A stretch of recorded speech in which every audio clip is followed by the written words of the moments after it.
आप देख रहे हैं न्यूज़ वर्ल्ड और सीएम टुडे न्यूज़ लेकर मैं हूं मोहम्मद कमर खान। मध्य प्रदेश के मुख्यमंत्री डॉक्टर मोहन यादव ने विधानसभा स्थित मानसरोवर सभागार में आज वर्ष 2026-27 के लिए नवगठित सभा समितियों की संयुक्त बैठक में सहभागिता की। इस अवसर पर उन्होंने लोकतंत्र की मजबूती और जन भागीदारी पर जोर दिया। सीएम ने कहा कि महिलाओं को 33% आरक्षण मिलना हमारे लोकतंत्र की परिपक्वता का प्रतीक है और ये समाज में समान अवसरों की दिशा में एक बड़ा कदम है। उन्होंने सभी सदस्यों का अभिनंदन करते हुए उनके सफल कार्यकाल के लिए शुभकामनाएं भी दी।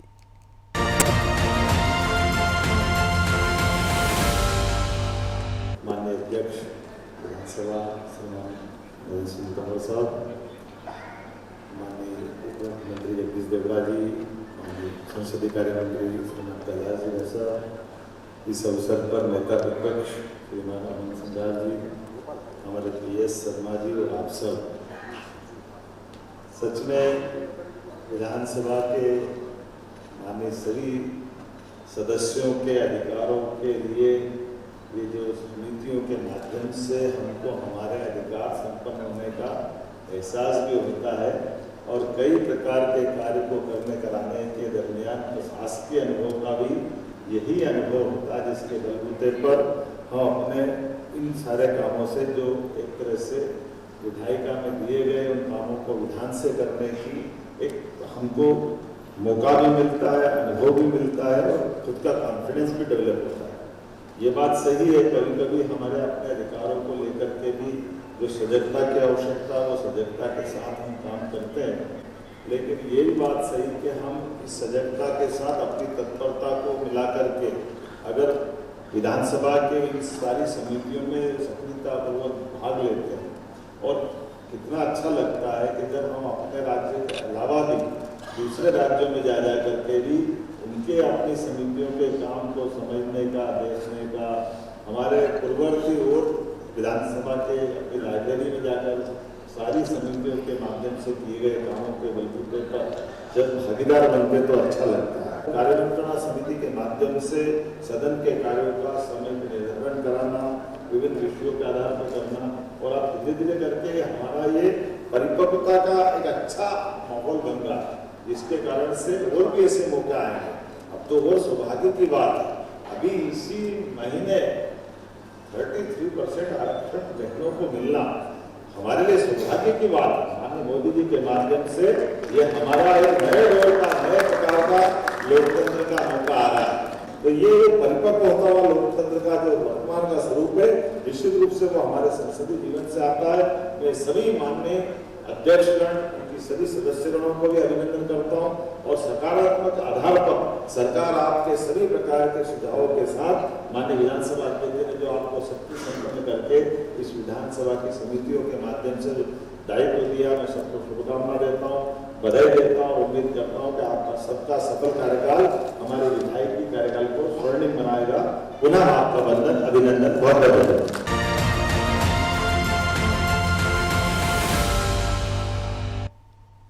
मुख्यमंत्री डॉक्टर मोहन यादव की कैबिनेट बैठक में कई अहम फैसले लिए गए, जिनका सीधा असर आम जनता, किसानों और छात्रों पर पड़ेगा। प्रदेश में डॉक्टर भीमराव अंबेडकर जयंती को इस वर्ष धूमधाम से मनाया जाएगा, जिसके तहत 8 से 14 अप्रैल तक सभी जिलों में कार्यक्रम आयोजित होंगे, जबकि भिंड में राज्य स्तरीय आयोजन किया जाएगा। वहीं संत रविदास जयंती के कार्यक्रम 31 मार्च 2027 तक जारी रहेंगे। किसानों के लिए सरकार ने 9 अप्रैल से गेहूं खरीद शुरू करने का फैसला लिया है, जिसमें पहले चरण में लघु और सीमांत किसानों को प्राथमिकता दी जाएगी। साथ ही चना और मसूर की खरीदी भी की जाएगी। छात्रों के लिए बड़ी राहत देते हुए दिल्ली में कोचिंग के लिए चयनित अनुसूचित जाति वर्ग के छात्रों की छात्रवृत्ति 2,000 रुपये से बढ़ाकर 10,000 रुपये कर दी गई है। इसके अलावा 631 करोड़ रुपए की सड़क परियोजनाओं और मंदसौर में गांधी सागर लिफ्ट इरिगेशन योजना को भी मंजूरी मिली है।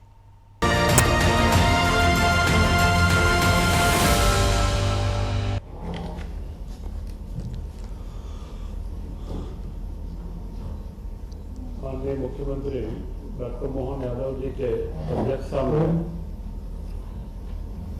आज की कैबिनेट बैठक संपन्न हुई। बैठक में मुख्यमंत्री जी ने सर्वप्रथम 14 अप्रैल जो डॉक्टर भीमराव अंबेडकर जी की जयंती का दिन है, उसको 8 से 14 तक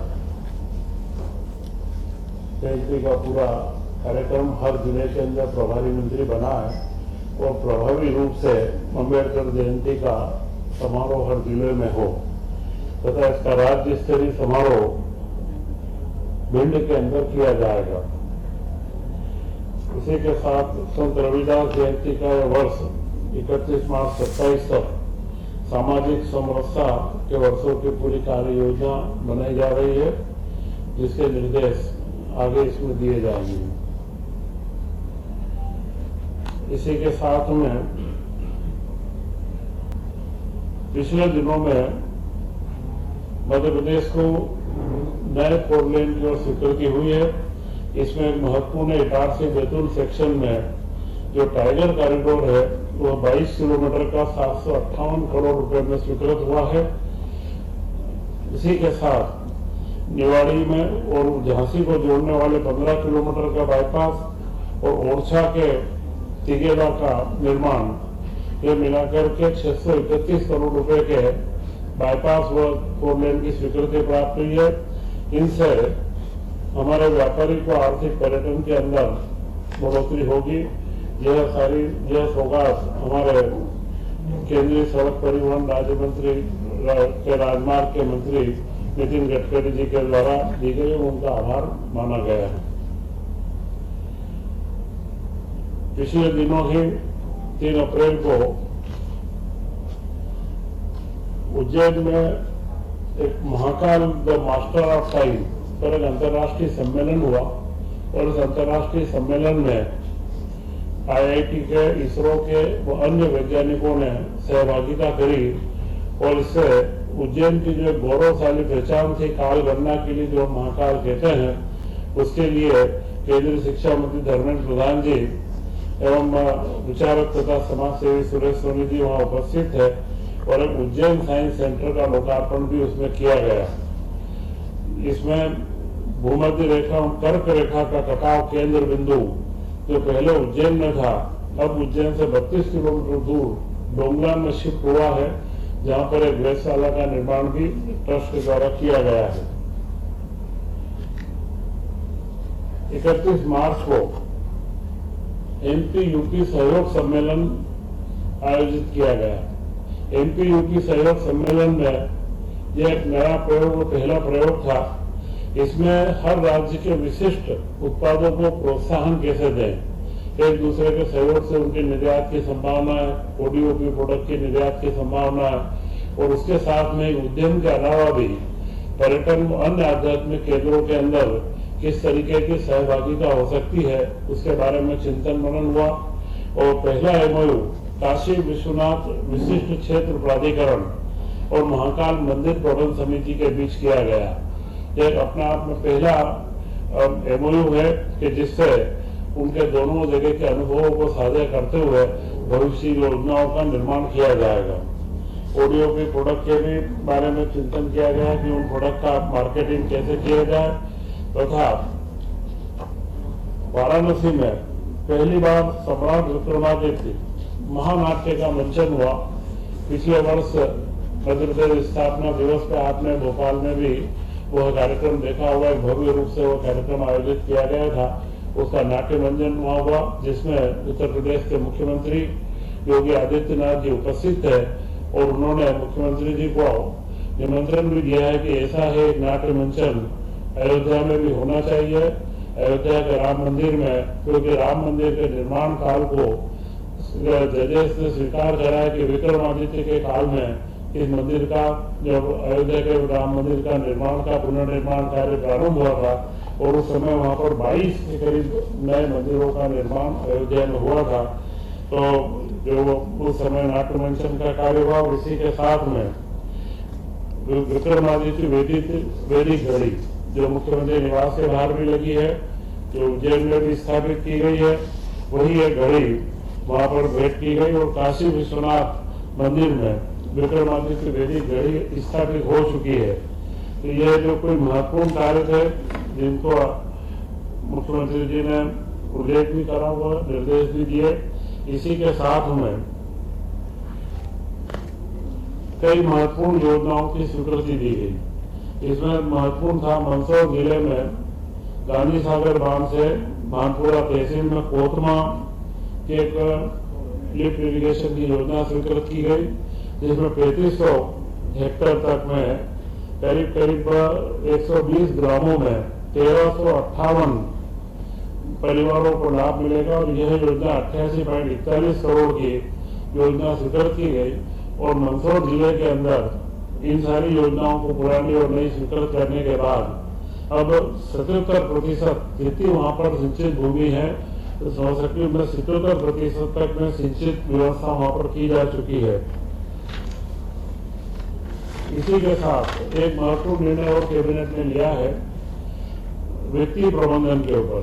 वित्तीय प्रशिक्षण एवं शोध संस्थान FTRI financial training and research institute Madhya Pradesh में 7 शालाएं अभी चल रही है, जो अलग अलग स्थानों पर संचालित है। उनका एकीकरण करके और इसे यहाँ भोपाल के अंदर प्रारंभ किया जाएगा। RCGV नरोना प्रशासनिक अकादमी की अधोसंरचनाओं का उपयोग करते हुए IIM देश के सभी प्रतिष्ठित संस्थान, financial training institute central government के, इनका समावेश करते हुए मध्य प्रदेश में फाइनेंशियल व्यवस्थाओं के बारे में सारे अधिकारियों कर्मचारियों को ट्रेन करना, इसी के साथ में कई विषयों पर शोध करना, रिसर्च वर्क हो फाइनेंशियल सिस्टम के ऊपर, और बजट को उसके आकलन को अगले जो हमारी सारी व्यवस्थाएं जो राज्य की है उनके अंदर उत्तरोत्तर वृद्धि हो। और यह इंस्टीट्यूट मेरे ख्याल से अपने आप में पूरे देश के अंदर एक महत्वपूर्ण स्थान लेगा, क्योंकि इसकी कार्य योजना बड़ी गंभीरता से और 3-4 बड़े इंस्टीट्यूट को इसमें जोड़ करके किया गया है। इसके पद सृजन और ये राज्य सरकार के द्वारा किए जाएंगे। अभी जो वर्तमान शालाएं चल रही है उनका समावेश इसके अंदर किया जाएगा। इसी के साथ में दिल्ली के अंदर हायर एजुकेशन के लिए जो छात्र गृह योजना चल रही है उसमें करीब 2000 रुपए प्रति माह दिए जाते हैं। अब उसे प्रति माह दिल्ली के खर्च की और सारी देखते हुए अब 10,000 रुपए प्रति माह दिए जाएंगे।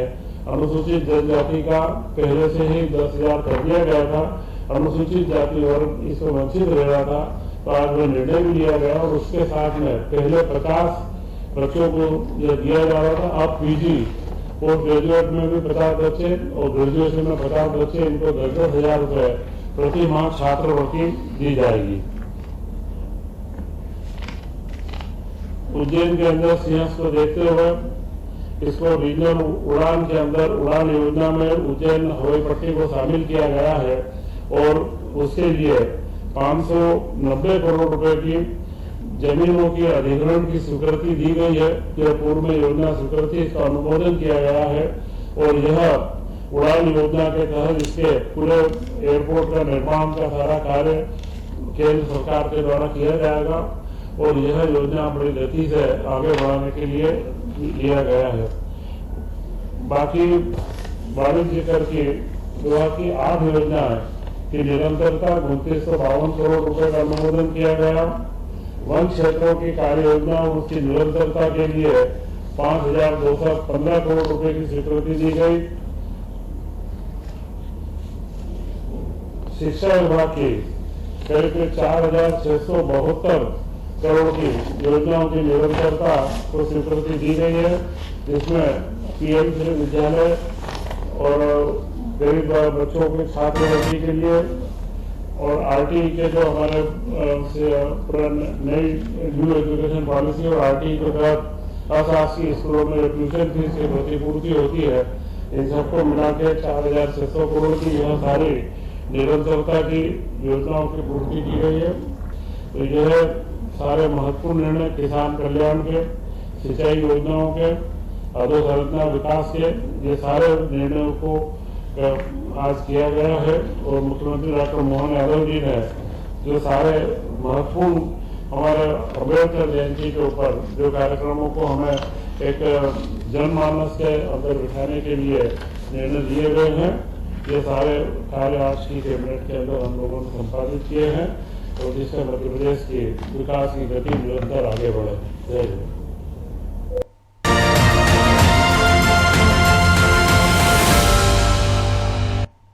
मुख्यमंत्री डॉक्टर मोहन यादव की कैबिनेट में किसानों के हित में महत्वपूर्ण फैसले लिए गए। प्रदेश में 9 अप्रैल से गेहूं की खरीदी शुरू की जाएगी, जिसमें पहले चरण में लघु और सीमांत किसानों को प्राथमिकता दी जाएगी। बड़े किसानों के लिए अलग से तिथि घोषित की जाएगी। सरकार ने यह भी तय किया है कि गेहूं के बाद चना और मसूर का उपार्जन किया जाएगा।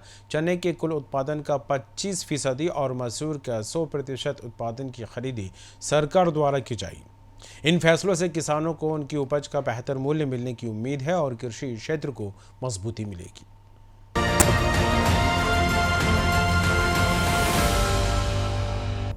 गेहूं की खरीदी जो 10 तारीख से निश्चित की गई थी वह 9 अप्रैल से प्रारंभ की जा रही है और इसमें लघु व सीमांत छोटे किसानों का पंजीकृत गेहूं पहले खरीदा जाएगा।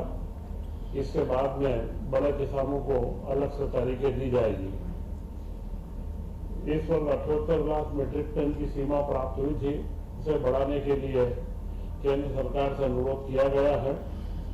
19,04,000 किसानों ने पंजीयन करवाया है, जो पिछले वर्ष से करीब 3.5 लाख अधिक है। इस वर्ष 3,627 उपार्जन केंद्र बनाए गए हैं तथा 2625 रुपए, जिसमें 40 रुपए का बोनस राशि मध्य प्रदेश की ओर से शामिल की गई है, वह दिया जाएगा। गेहूं की खरीदी के लिए बारदाने की उपलब्धि हमने सुनिश्चित करी है और सभी जिलों में 9 तारीख से गेहूं की खरीदी प्रारंभ हो जाएगी। किसानों के लाभ के लिए गेहूं के उपार्जन के साथ ही चना एवं मसूर के उपार्जन का भी निर्णय कैबिनेट ने लिया है और इसके लिए 3174 करोड़ रुपए की स्वीकृति दी गई है। चना एवं मसूर का जो राशि है यह अभी वर्तमान में 5,875 रुपए चने के वो मसूर के 7,000 रुपए के एमएसपी का भाव है, जबकि वर्तमान मॉडल रेट 5,000 रुपए चने का है और मसूर का 5,800 है। तो यह इन दोनों फसलों का मसूर का इस वर्ष उपार्जन किया जाएगा। 25% का उपार्जन फसल की गणना से किया जाता है केंद्र सरकार के अनुमोदन पर, तो यह कार्य भी इस वर्ष प्रारंभ किया जाएगा। एक महत्वपूर्ण बात है कि चने का कुल उत्पादन का 25% उपार्जन किया जाएगा और मसूर का 100% जितना भी फसल आएगी उसका उपार्जन लेने का निर्णय मध्य प्रदेश की कैबिनेट ने करा है, जिसके अंदर 5,80,000 मीट्रिक टन मसूर का 6 लाख टन का उपार्जन का लक्ष्य निर्धारित किया गया है। यह इसमें मंडी का शुल्क भी माफ किया जा रहा है, मंडी और निराश्रित शुल्क, और इसको नेफेड के लिए हम लोग इकट्ठा करके और इसकी गोडाउन की सारी व्यवस्था कर ली गई है।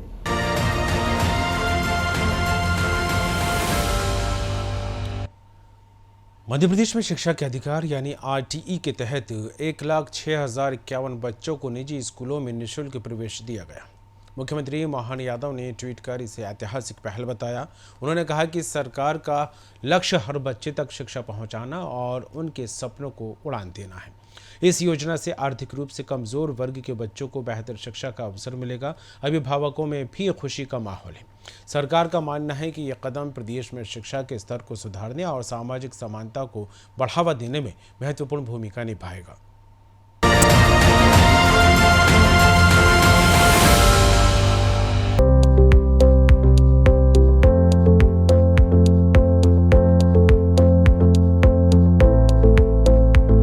मध्य प्रदेश में शिक्षा का अधिकार अधिनियम यानी आरटीई के तहत 1,06,051 बच्चों को निजी स्कूलों में निःशुल्क प्रवेश मिला है। इनमें 54,746 बालक और 51,305 बालिकाएं शामिल हैं। यह प्रवेश पूरी तरह पारदर्शी ऑनलाइन लॉटरी प्रक्रिया के माध्यम से दिया गया है। अभिभावकों को इसकी जानकारी SMS के माध्यम से भेजी गई है। चयनित बच्चे 3 अप्रैल से 15 अप्रैल तक अपने आवंटित स्कूलों में प्रवेश ले सकते हैं। साथ ही प्रथम चरण की लॉटरी में जिन बच्चों को किसी भी स्कूल में सीट आवंटन नहीं हुआ है, उन्हें शासन द्वारा स्कूलवार रिक्त रही सीटों पर प्रवेश के लिए द्वितीय अवसर प्रदान किया जाएगा। इसके लिए द्वितीय चरण के आवेदन प्रारंभ होने पर वे आवेदक जिन्होंने प्रथम चरण में आवेदन किया हुआ है, पोर्टल पर प्रदर्शित स्कूलों में रिक्त सीट्स के अनुसार अपनी वरीयता की प्रविष्टि कर सकेंगे।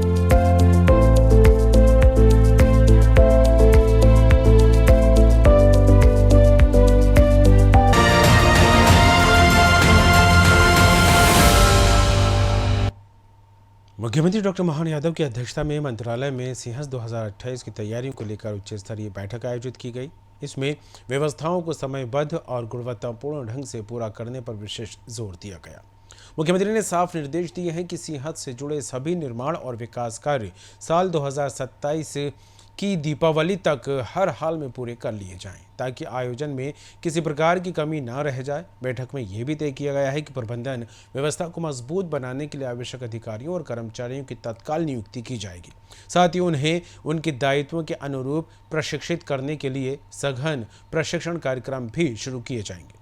मुख्यमंत्री डॉक्टर मोहन यादव ने कहा कि सूचना, शिक्षा और संचार से जुड़ी गतिविधियों को भी प्रभावी बनाया जाए, जिससे श्रद्धालुओं को बेहतर सुविधाएं मिल सकें। उन्होंने अधिकारियों को निर्देश दिए हैं कि सभी अधोसंरचना कार्य तय समय सीमा में और उच्च गुणवत्ता के साथ पूरे हों। सरकार का लक्ष्य सिंहस्थ 2028 को भव्य, सुरक्षित और सुव्यवस्थित रूप में आयोजित करना है, ताकि देश विदेश से आने वाले श्रद्धालुओं को बेहतर अनुभव मिल सके।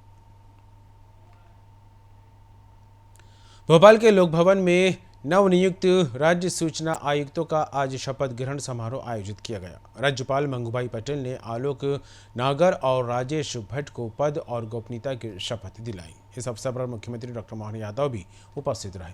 आलोक नागर रजिस्ट्रार फर्म्स एंड सोसाइटी के पद से सेवानिवृत्त हैं, जबकि राजेश भट्ट आकाशवाणी में अपनी सेवाएं दे चुके हैं। हाल ही में दोनों की नियुक्ति की गई है।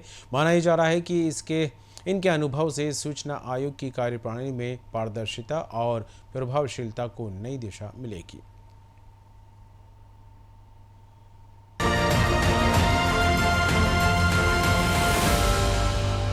मैं आलोक नागर, जो मध्य प्रदेश का राज्य सूचना आयुक्त नियुक्त हुआ हूँ, ईश्वर की शपथ लेता हूँ कि मैं विधि द्वारा स्थापित भारत के संविधान के प्रति सच्ची श्रद्धा और निष्ठा रखूंगा। मैं भारत की प्रभुता और अखंडता अक्षुण्ण रखूंगा तथा मैं सम्यक प्रकार से और श्रद्धापूर्वक तथा अपनी पूरी योग्यता, ज्ञान और विवेक से अपने पद के कर्तव्यों का भय या पक्षपात, अनुराग या द्वेष के बिना पालन करूंगा तथा मैं संविधान और विधियों की मर्यादा बनाए रखूंगा।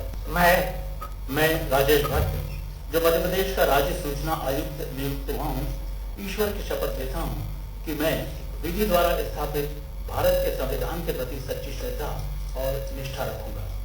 मैं भारत की प्रभुता और अखंडता अक्षुण्ण रखूंगा तथा मैं सम्यक प्रकार से और श्रद्धापूर्वक तथा अपनी पूरी योग्यता, ज्ञान और विवेक से अपने पद के कर्तव्यों का भय या पक्षपात, अनुराग या द्वेष के बिना पालन करूंगा तथा मैं संविधान और विधियों की मर्यादा बनाए रखूंगा।